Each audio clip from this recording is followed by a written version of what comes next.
Dunque amiamoci, donna celeste, dimmi agli uomini, solo per te, dimmi agli uomini, solo per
Madame Galli Curci, after starting your musical studies in piano, harmony, and composition, what prompted you to turn to singing?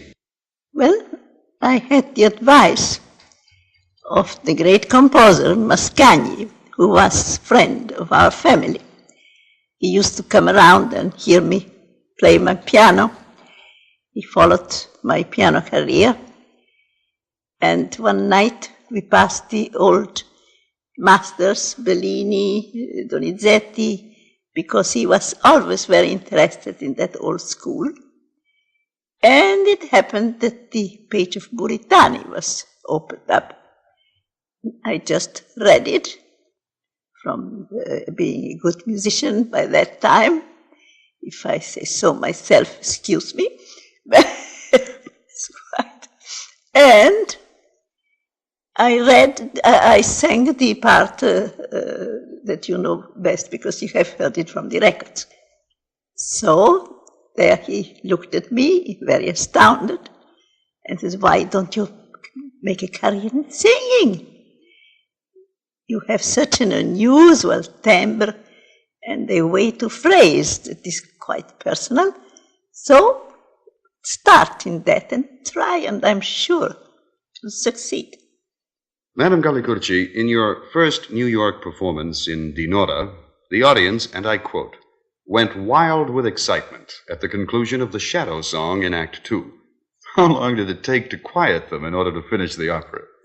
Oh, dear me, I thought they never would go home. I remember that in the excitement of coming in the theater and going out, I don't know, they broke all the glass in the entrance door and the revolving doors. And there was a great commotion in everything. But finally they gave up because I was tired and I went. I recall reading that in the final opera of that same season, and I believe that was La Traviata, the applause at the final curtain lasted 28 minutes, with the audience demanding to hear Home Sweet Home. Would you care to tell us about that? That's right. And I thought to give them a gentle hint and sing Home Sweet Home. Oh. And so there was a piano there in the wings. They rolled it in on the stage. I sang Home Sweet Home.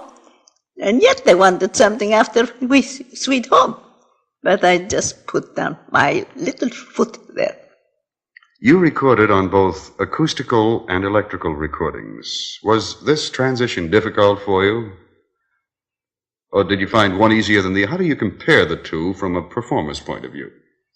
Oh, from a performance point of view, it was much easier on the microphone, very much easier.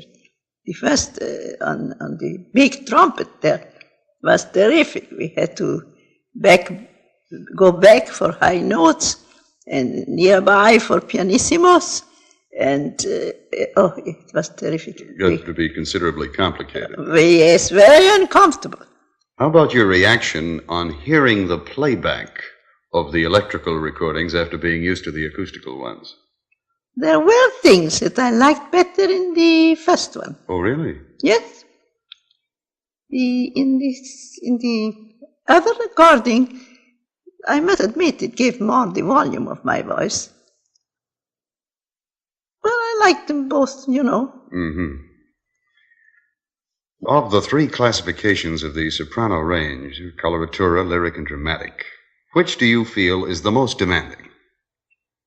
They're all demanding, all three, because the technique is important for every one of those keys. Mm-hmm. And when you have technique, you have the power to express, provided you don't take technique as an end, but as a means to an end. Then what do you think, and we know that this has happened several times, of dramatic sopranos singing coloratura roles? Yes, it has happened, and it happens right now. Mm-hmm. Sutherland is magnificent in both. I like her very much, and besides that, she's a very fine woman. I like her as a woman, too. I understand you two have met, and yes. There is a mutual admiration between you. She thinks big, too.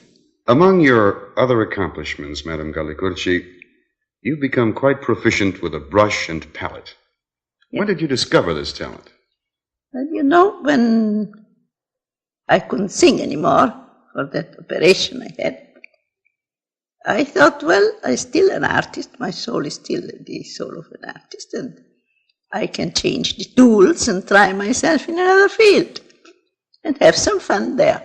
And you've actually proven yourself in this other field. I've seen your paintings here in your home, and they're absolutely beautiful. Well, I enjoy it. That's what I know. I would like to ask one final question, if I may. Your experience in the world of opera has been so great and so successful. Would you have any advice for the young singers of today? First of all, I would advise them to take up an instrument, the study of some instrument, so that they have some musicianship and some way that in which they can phrase, they can help their phrasing and their, because that is very important in the opera. It's not only the romanza, the great piece, but it's the recitative is where you show your art and where you can get under the wishbone of the people. That's it. Well, thank you very much, Madame Galli Curci, for this opportunity to acquire some of your personal views of the art to which you've contributed so much and to which you've devoted your life. Your recordings will live forever in the annals of musical history and have ensured for you the highest place among the exponents of operatic repertoire. That's very charming of you to say all that, and I have enjoyed it. It's been a privilege for us, I assure you.